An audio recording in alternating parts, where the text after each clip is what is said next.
Hello बच्चों, let's read this question. The sum of integers from 1 to 100 that are divisible by 2 और 5 is.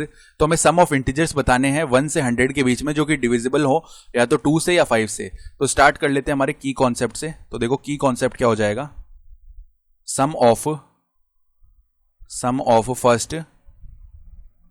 First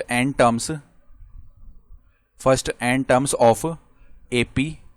तो इसके लिए देखो जो एस एन का फॉर्मूला है वो क्या होता है, एन बाई 2 मल्टीप्लाई में ए प्लस में ए एन यानी कि nth टर्म, ए यानी कि फर्स्ट टर्म और एन यानी कि नंबर ऑफ टर्म्स। ठीक है, तो अब ध्यान से देखो, अगर हम बात करें from 1 to 100 numbers divisible by 2। तो ये क्या क्या नंबर्स हो जाएंगे, 2, 4, 6, 8, 10 ऐसे चलते चलते लास्ट टर्म जो है वो 100 खुद हो जाएगा। यानी कुल मिला के कितने टर्म्स आएंगे, 50 टर्म्स। ठीक है, फिर अगर हम बात कर लेते हैं from 1 to 100 numbers divisible by 5। ठीक है, तो 5 से डिविजिबल कौन कौन से हो जाएंगे, एक तो 5 हो जाएगा, देन 10, ठीक है, देन यहां पे 15, 20 ऐसे चलते चलते कहां तक जाएंगे, हम 100 तक चले जाएंगे। ठीक है, तो कुल मिला के कितने टर्म्स होंगे, 20 टर्म्स होंगे। ठीक है, अब एक और ऐसी लिस्ट आएगी जिसमें जो नंबर्स है वो 2 और 5 दोनों से डिविजिबल हो रहे होंगे। तो फ्रॉम 1 to 100 नंबर्स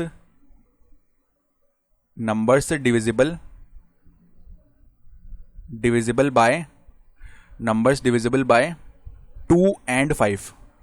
तो 2 and 5 से कौन कौन से डिविजिबल होंगे, एक तो 10 हो जाएगा, ठीक है, देन इसके जस्ट बाद 20 होगा, देन 30 होगा, ऐसे चलते चलते 100 भी हो जाएगा। तो यहां से हमें कितने टर्म्स मिलेंगे, 10 टर्म्स मिलेंगे। ठीक है, तो इसको तो एक बार के लिए हम बोल लेते हैं हमारा फर्स्ट, इसको बोल लेते हैं हमारा सेकंड और इसको बोल लेते हैं हमारा थर्ड। ठीक है, तो हमें क्या चाहिए, sum of integers from 1 to 100 that are divisible by 2 और 5। तो 2 और 5 है यहां पे। तो एक बात ध्यान रखो, अगर हम बना रहे हैं ये क्या बताता है हमें, डिविजिबल बाय 2। मान लो ये बता रहा है और ये पार्ट हमें बता रहा है डिविजिबल बाय 5। ठीक है, तो अब अगर ये दोनों पार्ट है तो इनमें कुछ कॉमन पार्ट आ रहा होगा। ये कॉमन पार्ट हमें क्या बताएगा, divisible by 2 and 5 both, divisible by 2 and 5 both. तो हमें क्या चाहिए, डिविजिबल बाय 2 हो या डिविजिबल बाय 5 हो, यानी ये पार्ट और ये पार्ट दोनों का सम चाहिए। तो दोनों का सम निकालने के लिए हम क्या करते हैं, पहले दोनों पार्ट्स निकालेंगे, इनका एडिशन कर देंगे। ठीक है, तो अब देखो, मान लो ये पार्ट मैंने ऐड किया, यानी मेरे को चाहिए क्या, मेरे को कुल मिला के ये पार्ट चाहिए और ये बीच वाला पार्ट चाहिए। ठीक है, ये तीनों पार्ट चाहिए। ये बात समझ में आ गई।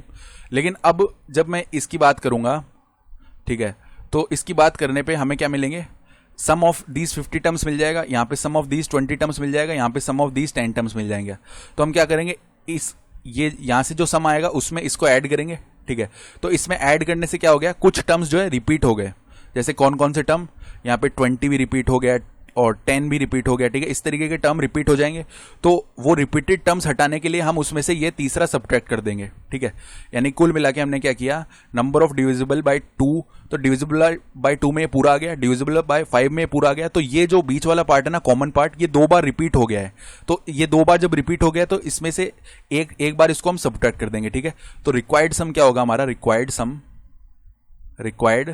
सम पहले तो सम ऑफ नंबर्स जो कि 2 से डिविजिबल है, यानी कि टोटल 50 टर्म्स है ना, तो 50 बाय 2 और फर्स्ट टर्म कितना है 2 और लास्ट टर्म है 100, तो 2 प्लस में 100, देन प्लस में सम ऑफ टर्म्स जो कि 5 से डिविजिबल हो रहे हैं, यानी कि 20 बाय 2, फर्स्ट टर्म है 5 और लास्ट टर्म है 100, और माइनस में ये जो कॉमन पार्ट आ रहा है इसको एक बार हटाना पड़ेगा हमें, यानी कि 10 बाय 2, फर्स्ट टर्म आ रहा है 10 और लास्ट टर्म आ रहा है 100। इसको सॉल्व कर लेते हैं, यहाँ से 25 मल्टीप्लाई में 102 प्लस में 10 मल्टीप्लाई में 105 माइनस का 5 मल्टीप्लाई में 110। तो इसको जैसे ही सॉल्व करेंगे ना, तो हमारे पास में रिक्वायर्ड आंसर कितना आएगा, 3050। तो ये हमारा फाइनल आंसर हो जाएगा इस क्वेश्चन के लिए। ठीक है, I hope you understood this explanation. Best of luck.